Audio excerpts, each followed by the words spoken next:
And we're back for the second quarter of the Paddock the Goals. It's wonderful to have Senior Sergeant Roberta Barry joining us from Sea Lake today, and it's a big welcome back to our Senior Flood Recovery Manager, Dan McLaughlin. Roberta, look, we can't thank you and your team enough for the support you gave us all during the October 2022 flood event. Of course, Roberta was our MERC, an acronym for Municipal Emergency Response Coordinator. She was our direct line to the incident controller and emergency support agencies and formed part of our MOC, another acronym for those playing at home, which is the Municipal Operations Control Centre, which Council had at the Witchy-proof supper room. So we'd essentially set up a control centre full of computers, whiteboards, communication lines to manage the event from our area. We're also really fortunate to be supported by the 6 Cs, Matt and Sue, who are listening in, two specialist emergency responders who help guide the Shire Council staff and community and other agencies through those crucial early stages and establish those key lines of communication. So, Roberta, to you and your team, we're forever indebted, and thank you so much. Look, to tell you the truth, Trav, I think it was just such a collaborative engagement with everybody and just having the 6 Cs there to guide everyone along because, like a lot of people at Bull Oak Council and within the police force, it was a whole new experience for so many of us. I mean, I know a lot of people went through 2011 and, it would have been another sort of horror idea for them to be coming up against floods again. But I can pretty much say that this time around, because of the 6 Cs and because everyone just worked so well together, all things considered, it went really, really well for us. Yeah, really well put. And Dan, can you take us back to the mock and, if you can, tell us about those crucial times with Roberta and how the teams played together and some of those really key moments across October? Yeah, I'll just reiterate what both you and Roberta have said. With certainly as a small rural council, and certainly myself in the role of MIMO, which I'm sure Trav will be able to tell me what that acronym stands for. Municipal Emergency Management Officer. That'll do. It was certainly my first event, and without the help of Matt and Sue, the 6 Cs, and Roberta, I certainly would have been lost. But in that immediate response phase, I'm sure, without bringing back too many memories, we had to have a rather rushed public meeting. Some of the forecasting, I guess, and the modelling around River Heights, particularly around Charlton Town, I guess we're a bit out. And then in a very small amount of time, we had to act. And that meant a public meeting, which would be typically led by SES as the lead agency. However, their helicopter broke down, yes, of all things. So Roberta really took that over. Between her and Nigel McDonald, the local sergeant, I hope I've got his rank right, Roberta at Charlton, who came in on, I think he was on long service leave, but came in to help us communicate with the locals. From that moment on, really, I worked closely with Roberta and Nigel, and certainly Matt and Sue for, it was at least a 3-week period. And certainly myself and by extension, everyone involved in the emergency management response would have been lost without them. So, yeah, it was certainly a very different time, and there was plenty of smaller public meetings that I'm probably happy that I had Roberta with me too.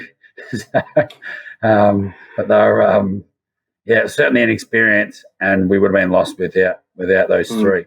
Dan, it's probably worth expanding on the forecasting and the river height predictions and things like that. Some of the great work you've been able to do in consultation with local landholders, as well as the water management authorities and the Bureau of Meteorology, those kinds of things will be addressed and will be a little bit more informed going forward. So congratulations to you as well on the work you've done in that space as well.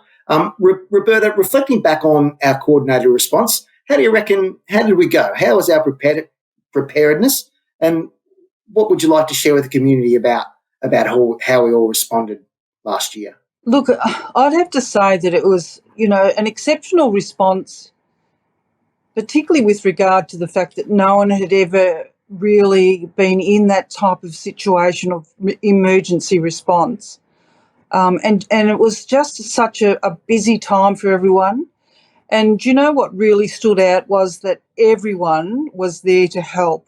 Quite often you'll get someone that perhaps, might be an alpha male or alpha female, so to speak, that want to run the show. But it was, and, the word collaborative just can't be underestimated. Particularly with Dan, the amount of work that he did, and the whole crew really from the council, they just work incessantly, and honestly, I don't know where you got time to sleep. But again, it's a lot of it is just the support that we have from our own families, and from volunteers within the community, and people just supplying food, and thank goodness for the Witchy Proof Bakery. A big shout out to them. They really kept us going, and I think while it's an awful time, it also, brings together everybody within the community. And although we're always dealing with individuals, that might be worried about their farm or their crop, or their house within town, we have to treat everyone as individuals, but still try and work to the crowd. Dan and Roberta, what are some of the lessons learned from the event? What gaps do you see in the response, and what can we all improve on?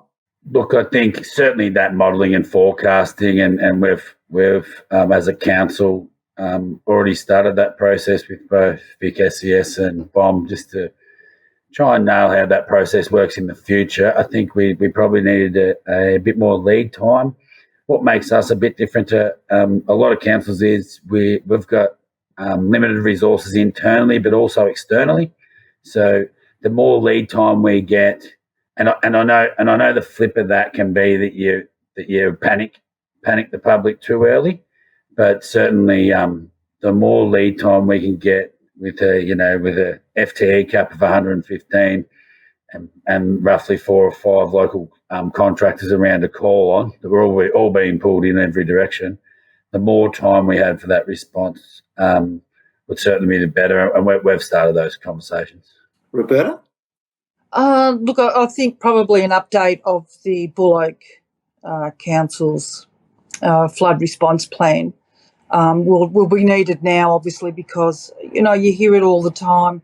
No two floods are the same, and certainly this was not the same as the previous one, because the whole state really was under flood, which, quite often we can draw on other areas, for equipment and, personnel and that sort of thing, but it was really spread thin because they were used all over the state.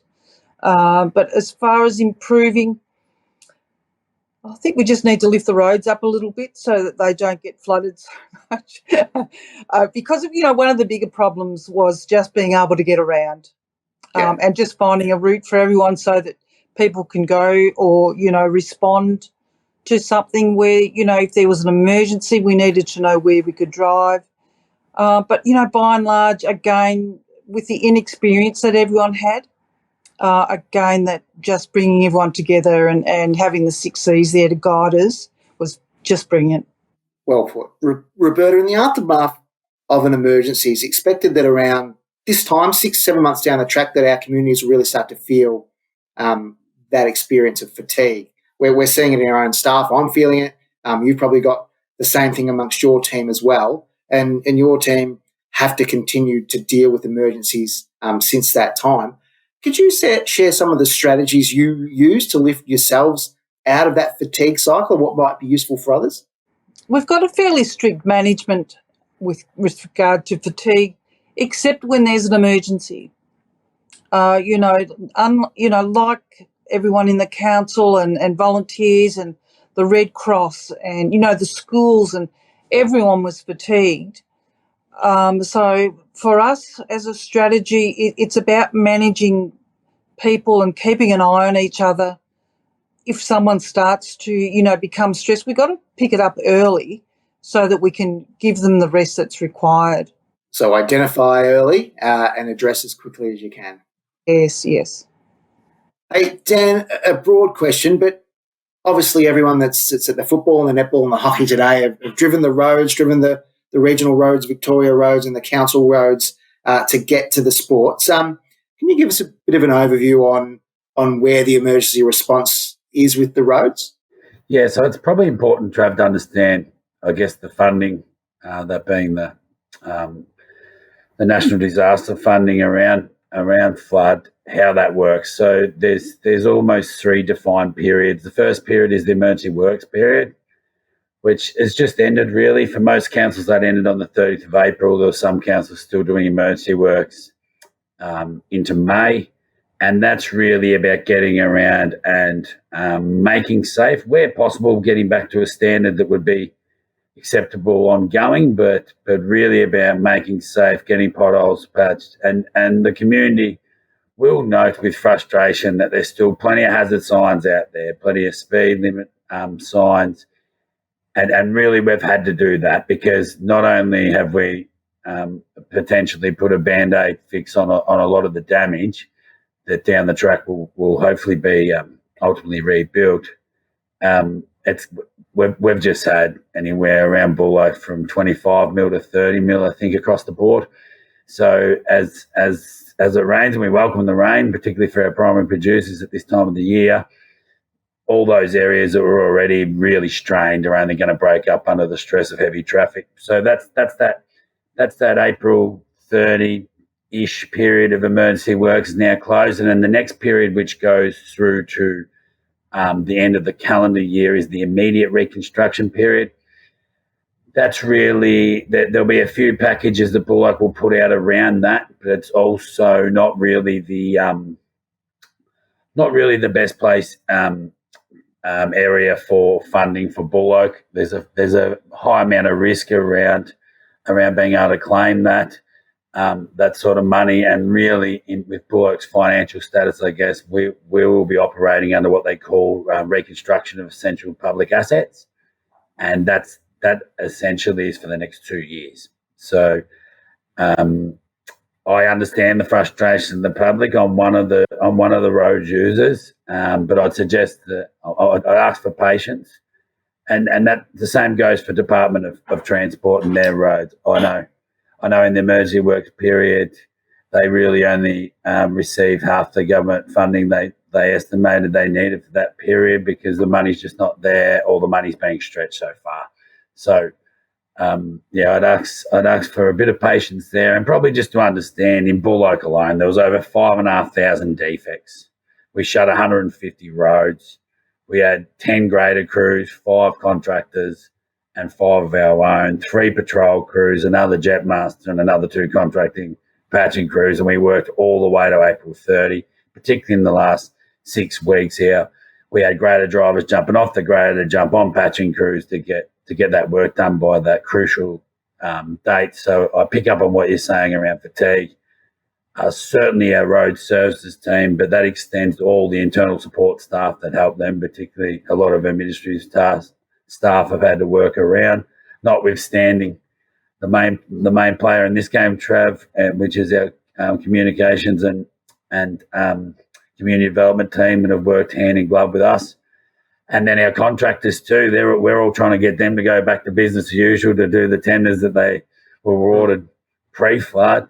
And they've only got so many humans too that all need a break. So, and I note that our farmers, likewise, and business owners and everyone else, were all put out by the flood, large majority of them. So that meant later harvesting, it meant harder sowing this year. So I think the community as a whole is a bit fatigued, and I think we're just going to appreciate that and try and have a bit of patience with each other as we work through, particularly the next couple of years. Yeah, well put. If you can be anything, be kind. Roberta, as an extension to that, Bullock's been advocating strongly, both here on this podcast and through various other means, for there to be an increased promotion about driving to the conditions. What are your concerns? What kind of driver behaviours are you and your team seeing?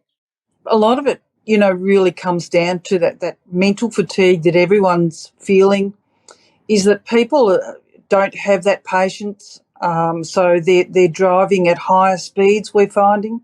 They're taking more risks. And they're not driving to the conditions of the road. Like on my way to Sea Lake this morning, as an example, as Dan said, we've had a lot of rain overnight and there's just mud all over the road. And some people are still just travelling at that 100, 105 instead of dropping down to 95. Just for that 5Ks, take that off, makes a difference. And, if we can't get that message across to people it's about your life, it's about the life of someone that you might love, it's about, the injuries that can occur. But, it's also down to cost, the cost of repairing roads, firstly, the cost of fuel at the moment. If you take 5Ks off, you're using less fuel. You're getting there safer to whatever your destination is. But, we're just seeing people take risks, and that's why our road toll at the moment is almost 40 above what it was last year, and most of those, are on our country roads.